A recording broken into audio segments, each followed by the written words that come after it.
Good morning children. In our last class, if you remember, we had done how Archimedes principle can be utilized for finding the relative density of the liquid. So, let us recapitulate what we had done last time first. So, what we had done was the density is mass per unit volume.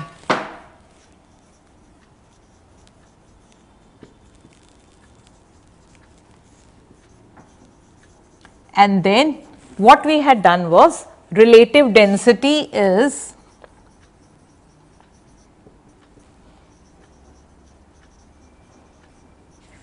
equal to density of substance upon density of water at 4 °C Celsius.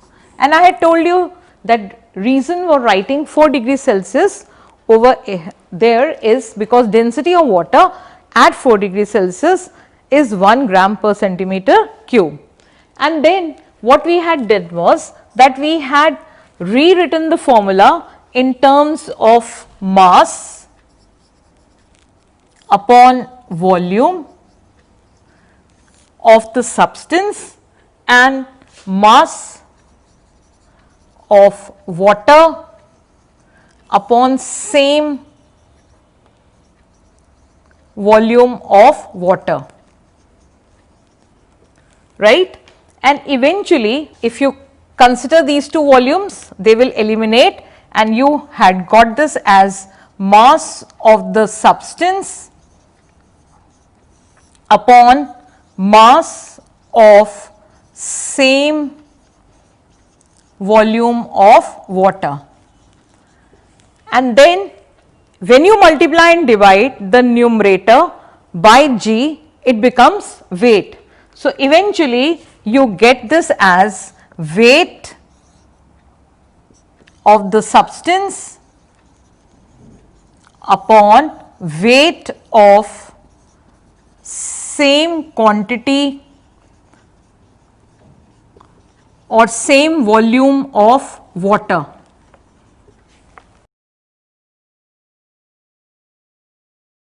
So, eventually children, what we had was that relative density is equal to the weight of the substance, isn't it, upon weight of equal volume of water.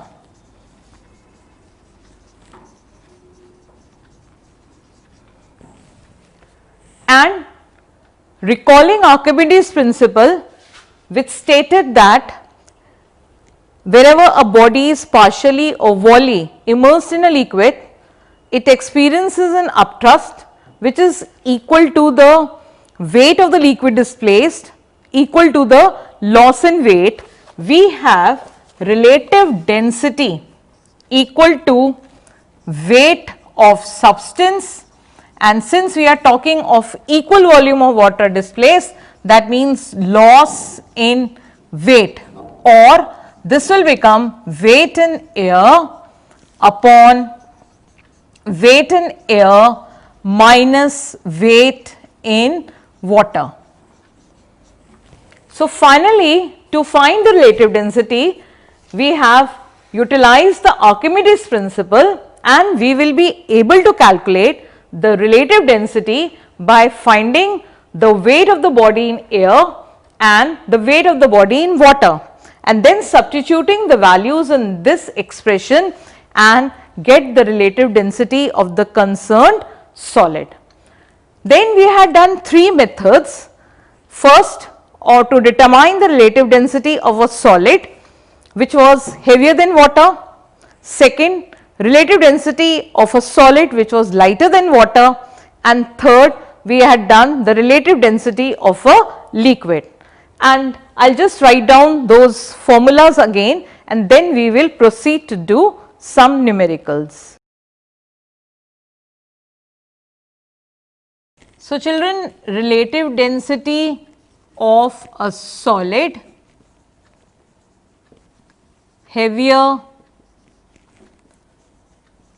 than water will be equal to weight in air upon weight in air minus weight in water.